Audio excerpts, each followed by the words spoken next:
안녕하세요. 유상민 목사입니다. 요즘 교우들과 함께 온라인 성경 읽기 모임을 하고 있습니다. 올해 초등학교에 입학한 아이부터 구순을 코앞에 한 권사님까지 함께 모여서 성경을 읽습니다. 매일 저녁 8시부터 성경을 읽고 간단한 나눔과 기도를 하는데 저는 그 모임이 참 좋습니다.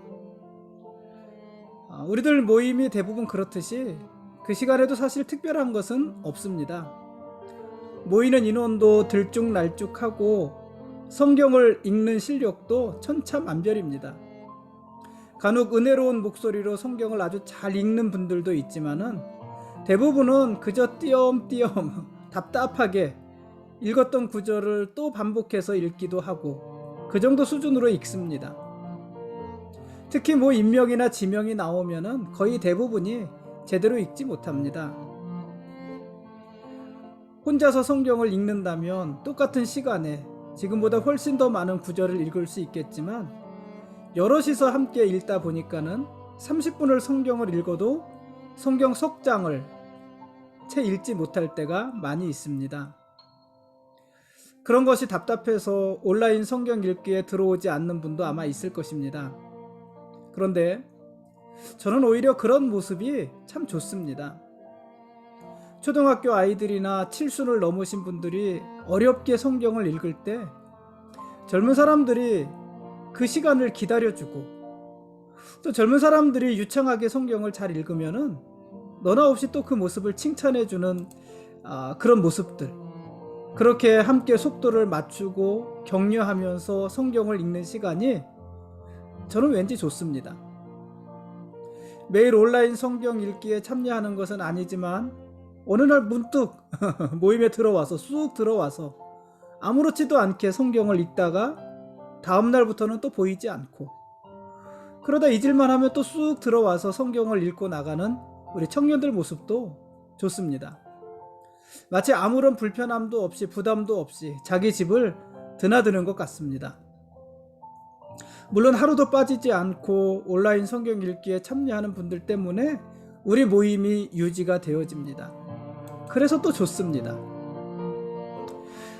하루를 살아낸 삶의 무게를 고스란히 가지고 성경을 읽어서 좋고 그렇게 각자의 삶으로 하나님의 말씀을 읽으며 선포하는 시간이 저는 참 좋습니다.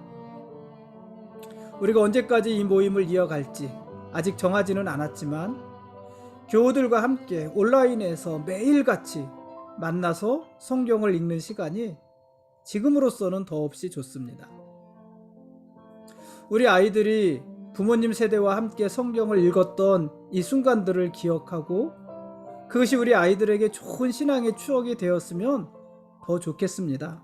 또 압니까? 그 추억이 우리 아이들의 결정적인 순간에 붙잡아주는 힘이 될지. 오늘 말씀 보시겠습니다.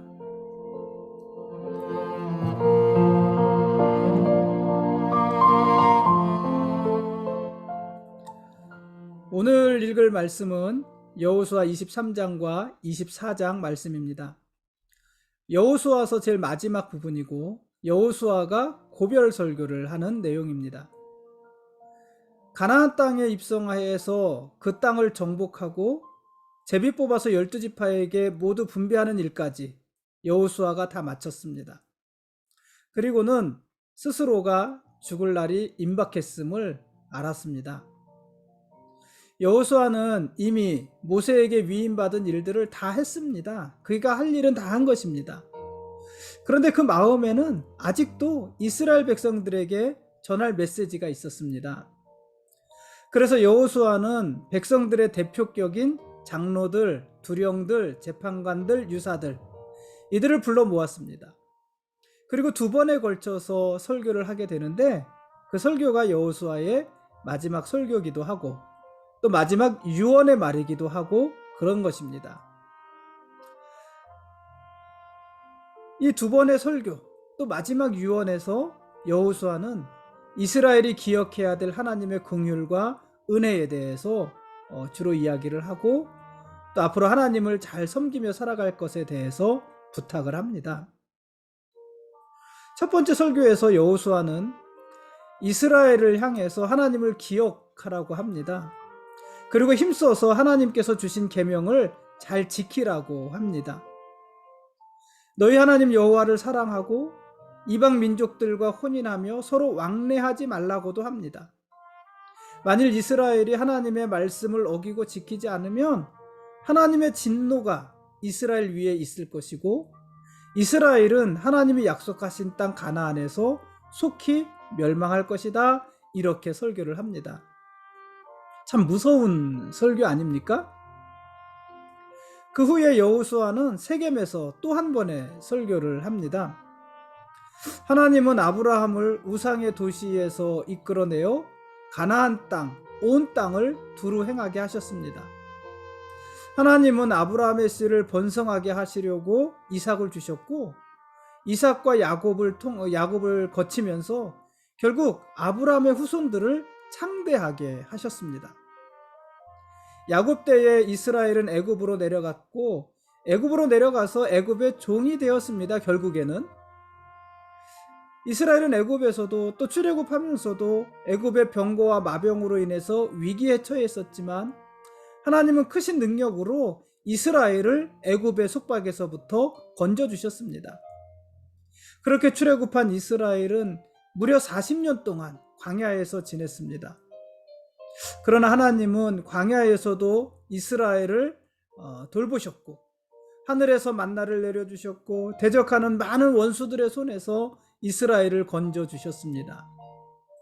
요단강 동편에서는 아모리 족속들을 물리쳐 주셨고 또 그 땅을 다 점령하게 하셨습니다.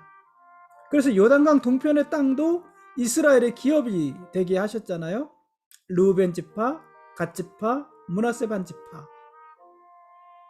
모압 왕 발락은 발람을 고용해서 이스라엘을 저주하려고 했지만 하나님은 오히려 발람의 입을 통해서 이스라엘을 축복하기도 하셨습니다. 이스라엘이 요단강을 건너서 가나안 땅에 들어온 후에는 강력한 가나안 족속들을 모두 물리쳐 주셨습니다. 이스라엘이 가나안 족속들을 물리친 것은 이스라엘이 가지고 있었던 칼과 활로서 한 것이 아니라 오직 하나님의 능력으로 행하신 일이었습니다. 하나님은 가나안에 들어가서 이스라엘이 수고하지 아니한 땅과 건설하지 아니한 성읍들을 가지고 살 수 있게 해주셨고 이스라엘이 심지 않은 포도원과 감람원의 열매를 먹게 하셨습니다. 여호수아는 이스라엘 백성들이 이 모든 일들, 이스라엘이 지나온 이 모든 일들을 기억하라고 합니다. 그리고 아브라함과 그의 아버지 데라가 갈대아 우르에서부터 섬기던 이방 신들과 또 애굽에서 조상들이 섬기던 애굽의 신들과 그리고 지금 가나안 땅에서 가나안 사람들이 섬기고 있는 가나안 땅의 신들과 이 모든 신들, 이 모든 다른 신들, 이 모든 우상들을 배격하라 이렇게 말을 합니다. 다른 신들을 섬기지 말라는 것입니다. 그리고 오직 하나님만 사랑하고 하나님만 경외하며 하나님만 섬기라 이렇게 설교를 합니다. 이게 여호수아의 마지막 설교고 여호수아의 마지막 유언의 말입니다. 지금까지 이렇게 이스라엘을 인도하신 하나님은 앞으로도 이스라엘을 그렇게 인도해 주실 것입니다. 그렇다면 여호수아가 죽은 후에라도 이스라엘은 두려워하지 말아야 합니다. 이스라엘은 오직 하나님을 믿는 믿음으로 아직 가나안 땅에 남아있는 가나안 사람들을 모두 몰아내어야 합니다. 그들을 다 쫓아내고 진멸시켜야 합니다. 왜냐하면 하나님은 이스라엘이 가나안 사람들과 섞이는 일을 여전히 원하지 않으셨기 때문입니다. 그러므로 이스라엘은 그들을 모두 진멸해야 합니다. 그들이 비록 견고한 성읍에 철병거를 가지고 있다 하더라도 그들을 두려워하지 말아야 됩니다. 하나님께서는 이스라엘 백성 한 사람이 가나안 사람 1000명을 쫓아내게 하실 것이다. 이렇게도 여호수아는 이야기했습니다. 그러니 뭐가 두렵겠습니까? 지금껏 함께 하신 하나님의 역사가 있는데, 그 역사를 가지고 가나안에서의 새로운 역사를 써갈 것인데 뭐가 두렵겠습니까? 그러니 두려워하지 말고, 주저하지 말고, 지체하지 말고, 여호수아가 죽었건 살았건 그거에 상관없이 이스라엘은 하나님을 믿고 그분을 섬기면서 가나안 땅을 점령해야 하는 것입니다.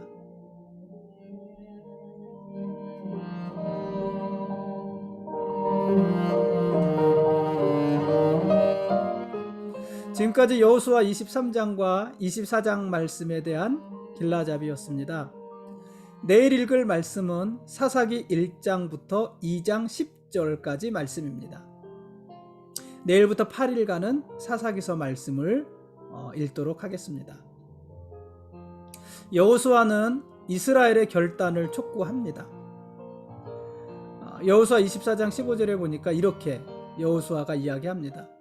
만일 여호와를 섬기는 것이 너희에게 좋지 않게 보이거든 너희 조상들이 강 저쪽에서 섬기던 신들이든지 또는 너희가 거주하는 땅에 있는 아모리 족속의 신들이든지 너희가 섬길 자를 오늘 택하라. 오직 나와 내 집은 여호와를 섬기겠노라. 이제 이스라엘 백성들은 다른 신들을 버리고 오직 여호와만 섬길 것을 다짐해야 합니다. 그리고 이스라엘은 그렇게 다짐했습니다. 그러니 이제 이스라엘은 하나님이 약속하신 땅이 가나안에서 오직 하나님만 섬기면서 살지, 아니면 하나님을 버리고 다른 신들을 섬기면서 살지 매일 매 순간 결정하며 살아야 합니다. 이스라엘이 우상을 버리고 여호와 하나님만을 섬기면서 산다면 가나안 땅은 그들에게 축복의 땅이 될 것입니다. 그러나 만일 이스라엘이 어떤 이유로든 하나님을 떠나서 살면 하나님이 그들에게 복을 내리셨을지라도 돌이켜서 재앙을 내리실 것이고 이스라엘은 가나안 땅에서 멸망하게 될 것입니다. 110세에 여호수아가 죽습니다. 이스라엘 백성들은 여호수아를 딥낫세라에 장사 지냈습니다. 사실 이 딥낫세라는요, 큰 도시가 아니에요. 이름 없는 조그만 시골 마을이에요. 그러니까 여호수아가 그런 땅을 기업으로 받은 것이고 그 땅을 점령한 것입니다. 그러니까 자기의 권위를 앞세워서, 지위를 앞세워서 좋은 땅을 선점하고 좋은 땅에서 편안한 삶을 살았던 것이 아니라 여호수아 스스로가 시골 마을 그곳에 가서 그곳을 점령하면서 그곳에서 살았던 거예요.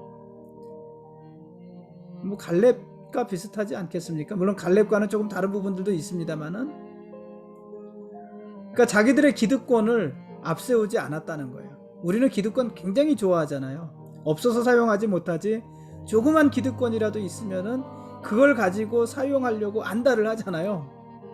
여호수아도 그렇고 갈렙도 그렇고 그런 기득권의 목을 맸던 사람들은 아닌 것 같습니다. 어쨌든 여호수아가 죽고 여호수아가 딥낫세라의 장세가 되었습니다. 제사장 엘르아살도 죽었습니다. 아론의 아들 엘르아살. 그러니까 모세 시대에는 제사장이 누구예요? 아론이고요. 그래서 모세와 아론. 그렇고 여호수아 시대에는 제사장이 엘르아살이에요. 아론의 아들 엘르아살. 그래서 여호수아와 엘르아살이에요. 근데 여호수아도 죽고 그 제사장 엘르아살도 죽습니다. 그래서 백성들은 엘르아살을 에브라임 산지에 장사 지냈습니다.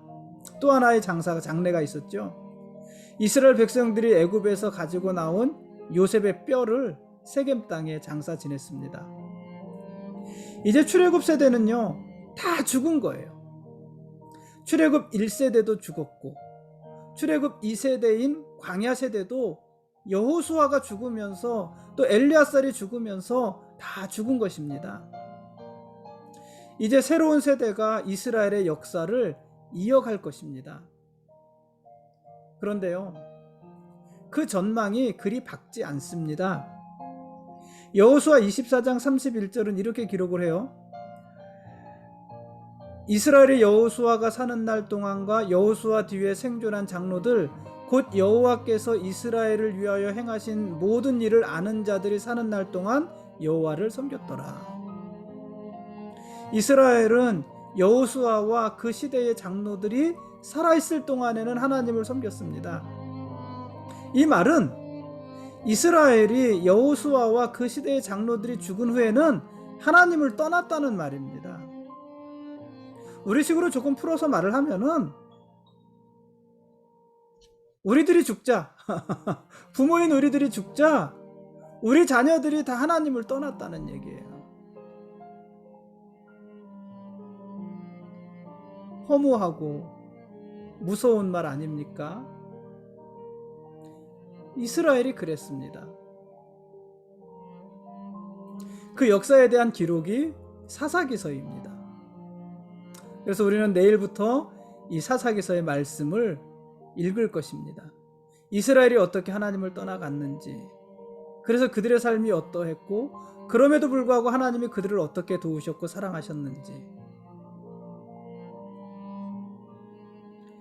모세도 죽고 여호수아도 죽었지만 하나님은 여전히 이스라엘의 왕이십니다.